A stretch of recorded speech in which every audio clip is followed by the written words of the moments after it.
সুপ্রিয় শিক্ষার্থী, Magura online school, college এবং মাদ্রাসার পক্ষ থেকে তোমাদেরকে স্বাগত জানাচ্ছি। করোনা মহামারীর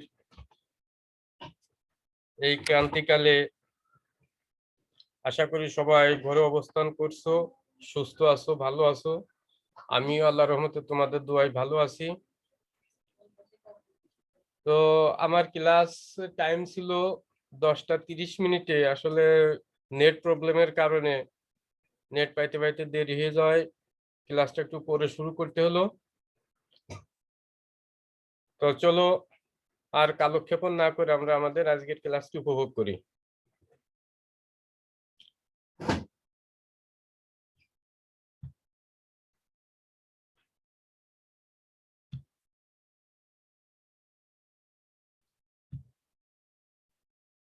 সবাইকে অনেক অনেক শুভেচ্ছা।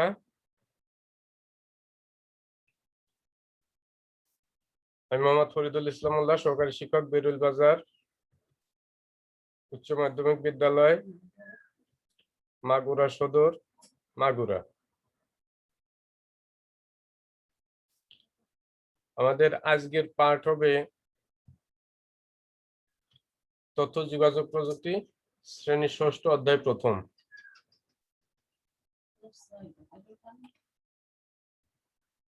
চিত্রগুলি লক্ষ্য করো এবং প্রশ্নগুলির উত্তর দাও। সুপ্রিয় শিক্ষার্থী, আশা করি মনোযোগ সহকারে এই চিত্রগুলি দেখছো।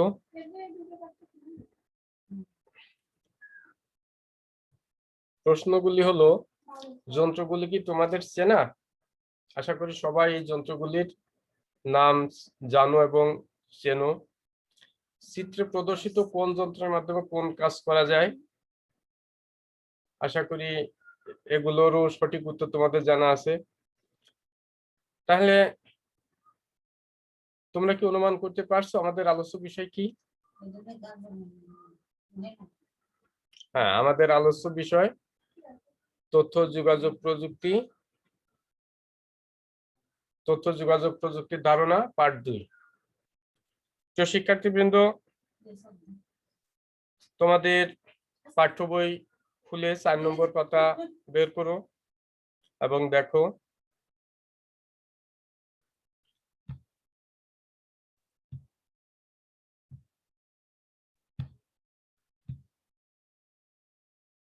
প্রিয় শিক্ষার্থীবৃন্দ, ছবিগুলো লক্ষ্য করো। এটা রবীন্দ্রনাথ ঠাকুরের নিজ হাতে লেখা একটা পত্র। এটা চেনো তোমরা? এটা আছে পোস্ট অফিসের এনভেলপ বলা হয়, খাম, যার মাধ্যমে চিঠি ভাঁজ করে ঢোকানো হয় এবং এর উপরে আছে প্রাপকের ঠিকানা, প্রেরকের ঠিকানা লিখে পোস্ট অফিসে দিতে হয়। তাহলে এই চিঠিটা কি হয়, একটা নির্দিষ্ট সময়ের ব্যবধানে এক পোস্ট অফিস থেকে আর এক পোস্ট অফিস, আর এক পোস্ট অফিস থেকে আর এক পোস্ট অফিস, এইভাবে প্রাপকের হাতে পৌঁছে যায়। তো এই জন্য অনেক সময় লাগতো, 14-15 দিন সময় লেগে যেত এবং এই চিঠির মাধ্যমেই তথ্যের আদান প্রদান হতো। সুপ্রিয় শিক্ষার্থী, আজ এই চিঠি আদান প্রদান নেই বললেই চলে। একান্তই কিছু অফিসিয়াল চিঠি ছাড়া ব্যক্তিগত পর্যায়ে চিঠির ব্যবহার এখন একেবারেই সীমিত। তো এই চিঠির জায়গা দখল করেছে কে বলতে পারবে? প্রযুক্তি, ইমেইল। এখন মানুষ চিঠি লেখে ইমেইলে। ইমেইল হলো ইলেকট্রনিক মেইল, অর্থাৎ বৈদ্যুতিক মেইল বার্তা। এক কম্পিউটার থেকে আর এক কম্পিউটারে, এক মোবাইল থেকে আর এক মোবাইলে মুহূর্তের মাধ্যমে অত্যন্ত দ্রুত গতিতে এই মেইল পৌঁছে যায় প্রাপকের গন্তব্যে। সময়ের অপচয় হয় না, খরচও কম। এই চিঠিতে শুধুমাত্র কি করা হতো, লিখে পাঠানো হতো, কিন্তু ইমেইলের মাধ্যমে একই সাথে ছবি, ভিডিও, অডিও সবই পাঠানো যায়। তবে ইমেইল একটু ছোট সাইজের ভিডিও অডিও পাঠানো যায়। এই জন্য এর অসুবিধা দূর করার জন্য পরবর্তীতে আসলো কি ফেসবুক মেসেঞ্জার। এই ফেসবুক মেসেঞ্জারের মাধ্যমে বড় সাইজের ভিডিও অডিও পাঠানো সম্ভব হয়েছে। এছাড়াও আছে কি হোয়াটসঅ্যাপ। হোয়াটসঅ্যাপ আরেকটি ভিডিও শেয়ারিং মাধ্যম। তোমরা আরো অনেক এরকম ভিডিও শেয়ারিং সাইট আছে, তোমরা সেগুলোর নাম নিশ্চয় জানো, বলতে পারবে। তো প্রিয় শিক্ষার্থীবৃন্দ, আমরা এক বাড়ি থেকে আমাদের পাশের বাড়ির খবর নিতে আমাদের সময় লাগে কয় মিনিট অনুমান করে বলো? 3-4 মিনিট বা 5 মিনিট। কিন্তু এখন আমি যদি এখান থেকে আমেরিকায় আমার কোনো বন্ধু বা আত্মীয়র কাছে ফোন করি, তাহলে মাত্র কয়েক সেকেন্ডে তার সাথে আমার সাক্ষাৎ হবে, আমার তথ্যের আদান প্রদান হবে। তাহলে দেখো, আমার প্রতিবেশীর থেকেও তারা আমার কাছে নিকটে।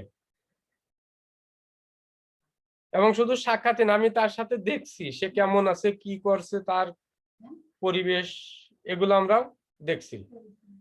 এই জন্য বাংলাদেশ এখন কি হয়েছে, আমাদের হাতের মুঠায়।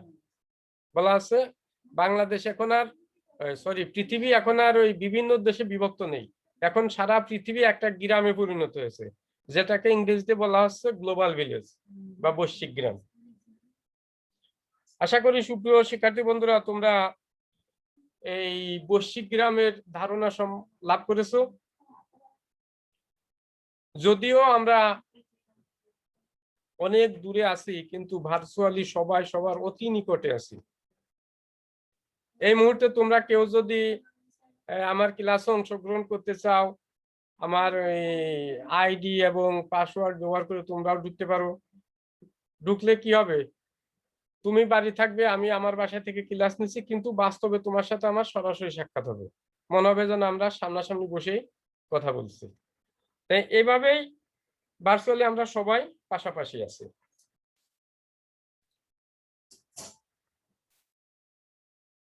তাই বলা আছে বিশ্ব এখন গ্লোবাল ভিলেজ।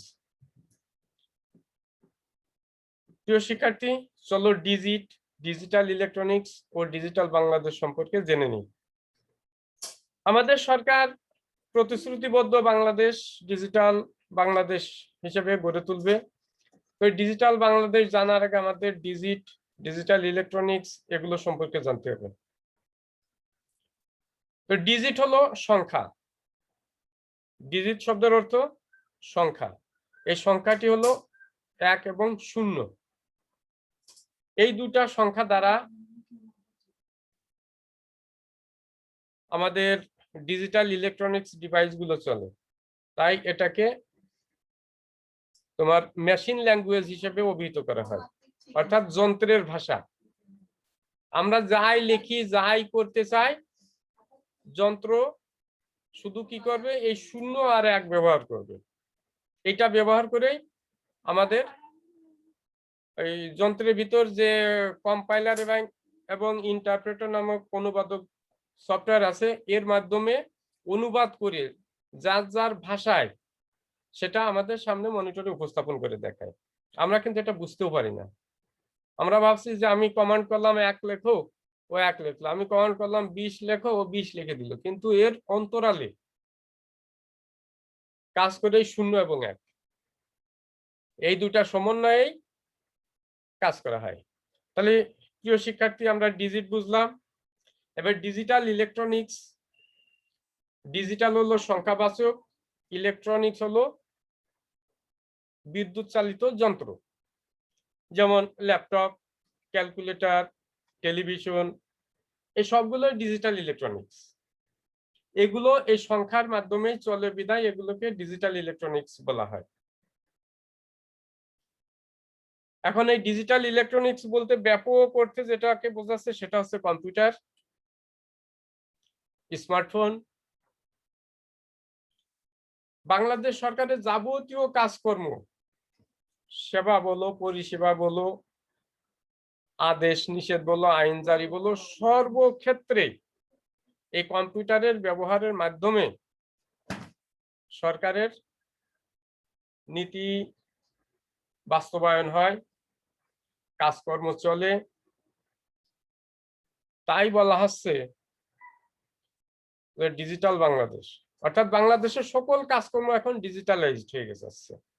যদিও অনেক ক্ষেত্রে এখনো সম্ভব হয়নি, কিন্তু সরকারের চেষ্টা রয়েছে সর্বক্ষেত্রে এই ডিজিটাল প্রযুক্তি চালু করে সেবা দেওয়া।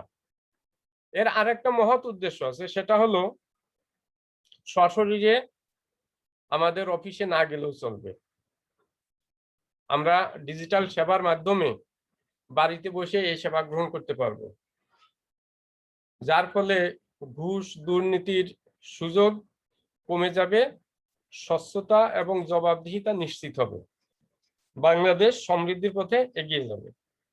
প্রিয় শিক্ষার্থীবৃন্দ, তোমরা দেখো ডিজিটাল বাংলাদেশের কাজ যতটুকু সম্পাদন হয়েছে ততটুকুতেই দেশের কিন্তু ঘুষ দুর্নীতি কমে গেছে এবং দেশ উন্নয়নের মহাসড়কে এখন ধাবিত হচ্ছে। আমরা একেবারেই মানে অনুন্নত দেশ থেকে এখন মধ্যম আয়ের দেশে পরিণত হয়েছে। তাহলে সুপ্রিয় শিক্ষার্থী, আমরা ডিজিটাল বাংলাদেশ কি আশা করি বুঝতে পারছি।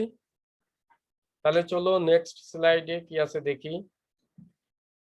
এখন এই ডিজিটাল ইলেকট্রনিক্স যন্ত্রটা সব ডিভাইসে আছে, মোবাইলে আছে, ল্যাপটপে আছে, টেলিভিশনে আছে, যেটাকে আমরা মাদারবোর্ড বলি। এর উপর ভিত্তি করেই আসলে এই ডিজিটাল ইলেকট্রনিক্সে যাবতীয় কাজকর্ম সম্পাদন হয়। এখানে দেখো ডিজিটাল ইলেকট্রনিক্স এর সাইজ অনেক বড় দেখা যাচ্ছে, তার থেকে আস্তে আস্তে ক্রমে ক্রমে সাইজ ছোট হয়ে এই স্মার্টফোন পর্যন্ত পৌঁছেছে।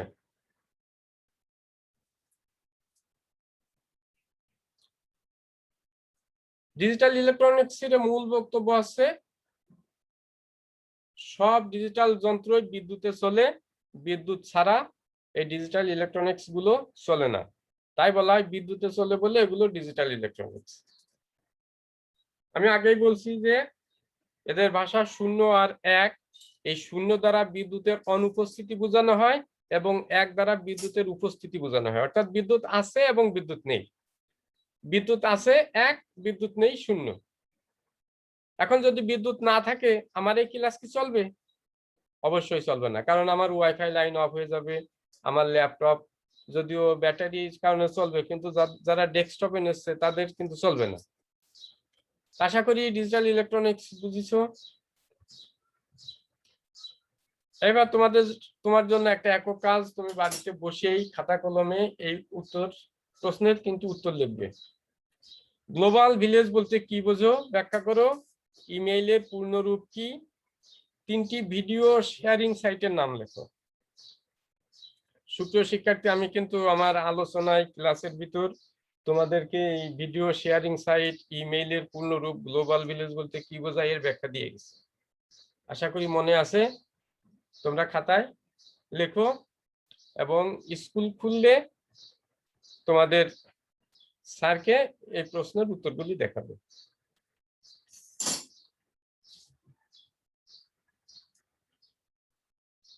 এবার সুপ্রিয় শিক্ষার্থীবৃন্দ, চলো কম্পিউটারের ক্রম বিকাশ এবং সফটওয়্যার সম্পর্কে জেনে নিই।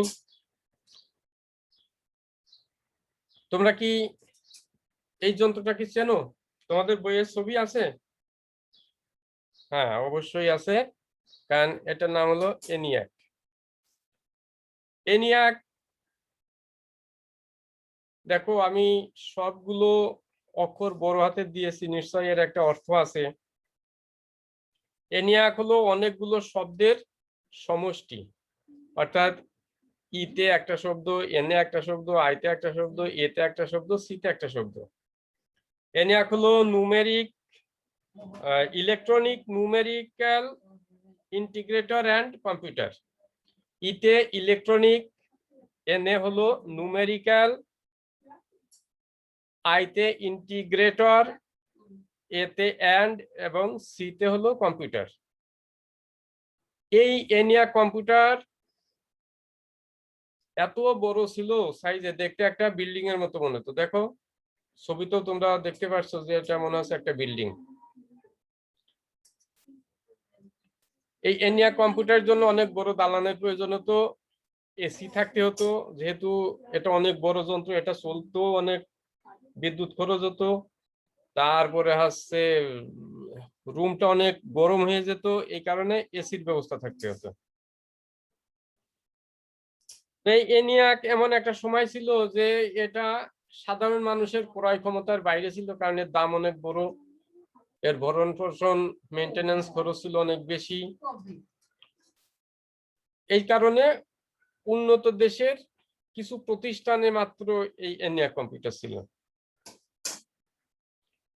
একসাথে অনেক মানুষ কাজ করা যেত বটে, কিন্তু এর কাজের ক্ষমতা ছিল কম। যন্ত্র অনেক বড় ছিল কিন্তু কাজের ক্ষমতা, বর্তমানে আমাদের যে ল্যাপটপ বা স্মার্টফোনে যে ক্ষমতা আছে তার কয়েক গুণ কম ছিল এই ENIAC এর কাজের ক্ষমতা। তো ঠিক আছে, দেখি এবার ENIAC থেকে আমরা ডেস্কটপের একটা ছবি দেখিয়েছি। আসলে ডেস্কটপের ENIAC এবং ডেস্কটপের মাঝে অনেকগুলো প্রযুক্তি রয়েছে, যেমন super computer, main frame computer, mini frame computer, তারপরে আসলো মাইক্রো কম্পিউটার। এবং মাইক্রো কম্পিউটারেরই একটা প্রযুক্তি হলো ডেস্কটপ কম্পিউটার। মাইক্রো মানে ক্ষুদ্র। 1970 সালে মাইক্রো প্রসেসর আবিষ্কার হওয়ার ফলে কম্পিউটারের আকার আয়তন একেবারে ছোট হয়ে গেল। এখানেই থেমে নেই, ডেস্কটপের সীমাবদ্ধতা ছিল এক স্থান থেকে আরেক স্থানে নিয়ে যাওয়া যেত না, যার ফলে আসলো ল্যাপটপ, তারপরে আসলো নোটবুক, পিডিএ, এবং সর্বশেষ সংস্করণ হলো স্মার্টফোন। এই স্মার্টফোনেও দেখো ফোনের ক্রমবিকাশ ধারাবাহিকভাবে, প্রথমে অনেক বড় ছিল সাইজ, তারপরে ছোট হতে হতে হতে হতে বর্তমানে এখন আমরা সবাই জানি যে স্মার্টফোন, এবং এগুলোর দামও কম সাধারণ মানুষের ক্রয় ক্ষমতার ভিতরে, যার ফলে সারা পৃথিবী এখন যোগাযোগে অত্যন্ত ঘনিষ্ঠ হয়ে গেছে।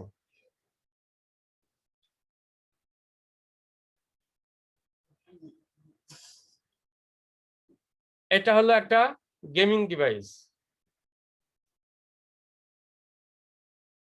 শিশুরা, বাচ্চারা এই ডিজিটাল ইলেকট্রনিক্স এর মাধ্যমে গেম খেলে, বিনোদন পায় খেলার মাধ্যমে। তো সুপ্রিয় শিক্ষার্থী, সবগুলো ইলেকট্রনিক্স ডিভাইস কি এমনি এমনি চলে? অবশ্যই নয়, এদের চালানোর জন্য সফটওয়্যার নামক প্রোগ্রাম এদের ভিতর ঢুকাইতে হয়, ইনস্টল করতে হয়। তাহলে আমাদের সফটওয়্যার সম্পর্কে জানতে হবে। সফটওয়্যার কি?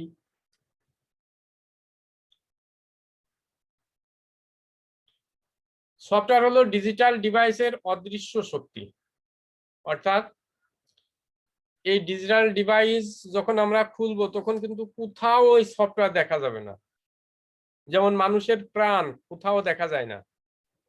একটা গরু যখন জবাই করা হয় তখন হাড়, মাংস, রক্ত, কলিজা, ফ্যাকসা যাই বলো, ভুঁড়ি, সব আলাদা আলাদা করা যায়, কিন্তু তার প্রাণটাকে কি দেখা যায়? সুপ্রিয় শিক্ষার্থী, এই যে কোরবানির সময় তোমরা সবাই দেখছো গরু ছাগল কোরবানি করা এবং গোশত বানানো, সেখানে কি প্রাণটা দেখা গেছে? প্রাণ দেখা যায় না। তদ্রূপ এই সফটওয়্যারও দেখা যায় না। এটা হচ্ছে কম্পিউটারের অদৃশ্য শক্তি, যে শক্তি ছাড়া ডিভাইস গুলো চলতে পারে না। সফটওয়্যারকে ডিজিটাল ডিভাইসের প্রাণ বলা হয়। মানুষের যেমন প্রাণ আছে, তদ্রূপ সফটওয়্যার হলো এই ডিজিটাল ডিভাইস গুলোর প্রাণ। কিন্তু কম্পিউটারের ভাষায় সফটওয়্যার মূলত প্রোগ্রামিং এর সমষ্টি, অর্থাৎ ডিজিটাল ডিভাইস গুলো কোন নিয়মে চলবে তার সুনির্দিষ্ট নিয়ম কানুনের সমষ্টি হলো সফটওয়্যার। যেমন যে বিজ্ঞানী যে যন্ত্র আবিষ্কার করুক না কেন, তার চালানোর জন্য একটা সুনির্দিষ্ট নিয়ম তৈরি করে দেয়। আমি সহজ একটা উদাহরণ দিই। তোমরা মোটরসাইকেল চালানো দেখছো, মোটরসাইকেলের কিছু কিছু মোটরসাইকেলের গিয়ার আছে শুধু সামনে গিয়ার দিতে হয় আর পিছনে নিউট্রাল করতে হয়। এখন তুমি যদি ওই গাড়িগুলোর পিছনে গিয়ার দিতে চাও, তাহলে কি হবে? হবে না। তদ্রূপ এই সফটওয়্যার যে নিয়ম কানুনের ভিত্তিতে তৈরি করা হয় সেই নিয়মের বাইরে এই সফটওয়্যার চলে না। যেমন এই গেমিং সফটওয়্যার, এখন এখানে সম্ভবত ছবিতে দেখো, আমার কাছে মনে হচ্ছে যে একটা আতশ কাছের ভিতর দিয়ে অনেক দূরের কিছুকে টার্গেট করার জন্য একটা কাজ দেখা যাচ্ছে। তোমরা আমার সাথে ভালো বলতে পারবে, কারণ এই গেমিং ডিভাইস গুলো তোমরা বেশি ব্যবহার করো। তো এখন আমি ধরে নিলাম এটা হচ্ছে রাইফেল দিয়ে গুলি করার একটা সফটওয়্যার। এখন যদি আমি এখানে তাস খেলতে যাই তাহলে হবে? আমি যদি দাবা খেলতে চাই তাহলে হবে? হবে না। নিশ্চয়ই এই তাস খেলা দাবা খেলার জন্য আলাদা সফটওয়্যার আছে। এরকম বিভিন্ন ডিভাইসে বিভিন্ন প্রোগ্রাম বা কাজের জন্য আলাদা আলাদা সফটওয়্যার তৈরি করা হয়, এবং এই সফটওয়্যার তৈরি করার জন্য একদল বিশেষজ্ঞ সফটওয়্যার ইঞ্জিনিয়ার আছে, তারা এগুলো তৈরি করে এবং কম্পিউটারে ইনস্টল করে দেয়। তাহলে আশা করি সুপ্রিয় শিক্ষার্থীবৃন্দ সফটওয়্যার সম্পর্কে বুঝতে পেরেছো। শিক্ষার্থী বন্ধুরা, এবার যোগাযোগ প্রযুক্তি সম্পর্কে ধারণা লাভ করা যাক। যোগাযোগকে সহজ করার জন্য এখন ব্যবহার হচ্ছে স্যাটেলাইট। স্যাটেলাইট এটা হচ্ছে আমাদের দেশের প্রযুক্তি, বঙ্গবন্ধু স্যাটেলাইট 1। এই স্যাটেলাইটের মাধ্যমে সারা পৃথিবীর তথ্য এক স্থান থেকে আরেক স্থানে পৌঁছায়। পৃথিবীকে ঘুরে যেমন চাঁদ পৃথিবীর চারপাশ দিয়ে ঘুরছে, চাঁদ হলো পৃথিবীর একটা গ্রহ, আর এই যে স্যাটেলাইট, চাঁদ হলো পৃথিবীর উপগ্রহ, সরি পৃথিবীটাই গ্রহ আর চাঁদ হলো উপগ্রহ। আর স্যাটেলাইট হচ্ছে এটাও একটা উপগ্রহ, এটা হচ্ছে কৃত্রিম। চাঁদ হলো আল্লাহর সৃষ্টি আর স্যাটেলাইট হলো মানুষের সৃষ্টি। স্যাটেলাইট মানে উপগ্রহ, তবে এটা কৃত্রিম উপগ্রহ, মানুষ তৈরি করেছে। এটা পৃথিবীর চারপাশে ঘুরে তথ্য এক স্থান থেকে আর এক স্থানে পৌঁছাতে সাহায্য করে, এবং টেলিভিশনের মাধ্যমে রেডিওর মাধ্যমে আমরা সেই তথ্য জানতে পারি। এখন এর কিছু সীমাবদ্ধতা আছে, যেমন আবহাওয়া খারাপ হলে, বৈরী আবহাওয়া হলে তথ্য আদান প্রদানে বিঘ্ন ঘটে।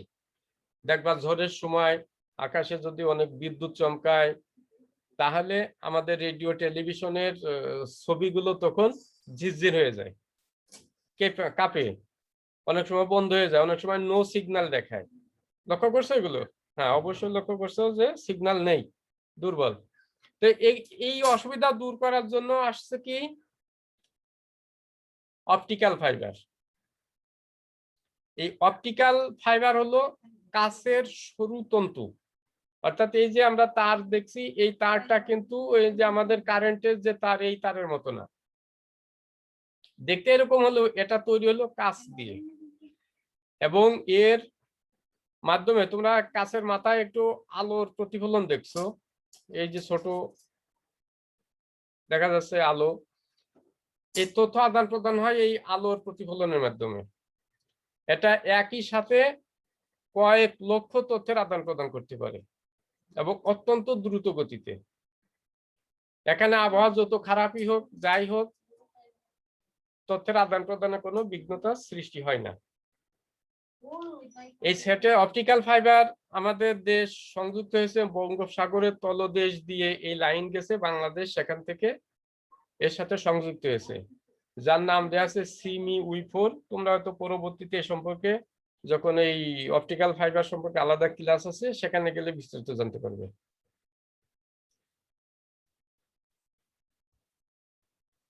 এটাকে বলা হচ্ছে সুপার হাইওয়ে। আমরা যেমন আমাদের মহাসড়কে চলি, রাস্তাঘাটে চলি, বাস ট্রাক চলে, তদ্রূপ আমাদের এই যে তথ্যের আদান প্রদান হয়, এই তথ্যের আদান প্রদান এক দেশ থেকে আরেক দেশে, এক দেশ থেকে আরেক দেশে যাওয়ার জন্য এরকম একটা রোড তৈরি হয়ে গেছে, যেটাকে সুপার হাইওয়ে বলা হচ্ছে। সুপার হাইওয়ে, এটা উপর ক্লাসে গেলে তোমরা আরো বিস্তারিত জানতে পারবে। তাহলে আমরা আমাদের যোগাযোগকে সহজ করার জন্য কি কি ব্যবহার করছি? স্যাটেলাইট ব্যবহার করছি, অপটিক্যাল ফাইবার ব্যবহার করছি এবং সুপার হাইওয়ে ব্যবহার হচ্ছে। সুপ্রিয় শিক্ষার্থীবৃন্দ, আমরা অনেক কিছু সম্পর্কে আলোচনা করলাম। এবার যেহেতু কন্টেন্ট গুলো তৈরি করা হয় আসলে ক্লাস নেওয়ার জন্য, আর সেখানে বডিলি সবারই উপস্থিত থাকতে হয়, এই কারণে দলীয় কাজ রাখা হয়েছিল। তো যেহেতু এই মহামারীর কারণে আমরা সেই ক্লাসগুলো করতে পারছি না, তাই এই দলীয় কাজটাও তোমাকে একাই করতে হবে বাসায় বসে। কাজটা হলো, দেখে নাও, আমার ছবিটা একটু সরিয়ে দিই। হ্যাঁ, তোমার বাড়িতে ব্যবহৃত 5টি ইলেকট্রনিক্স ডিভাইসের নাম লেখো। আমি আরেকটু সহজ করে দিই, যে আমি বলছি কম্পিউটার, মোবাইল, টেলিভিশন, এই 3টে বাদে আর কি কি ইলেকট্রনিক্স ডিভাইস তোমার বাড়িতে আছে, ব্যবহার করা হচ্ছে, তার 5টা নাম লিখতে হবে। 2 নম্বর প্রশ্ন হলো, যোগাযোগ ব্যবস্থায় স্যাটেলাইট ও অপটিক্যাল ফাইবারের মধ্যে কোনটি অধিক সুবিধাজনক? এর ব্যাখ্যা করতে হবে।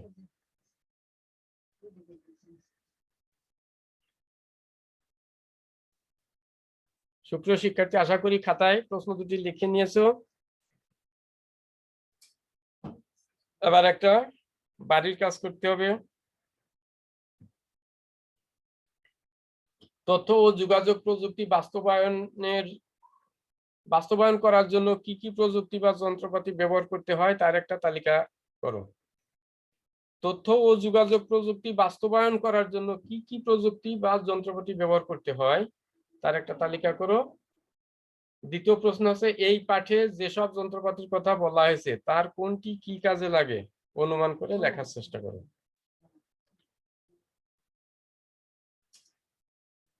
সুপ্রিয় শিক্ষার্থী,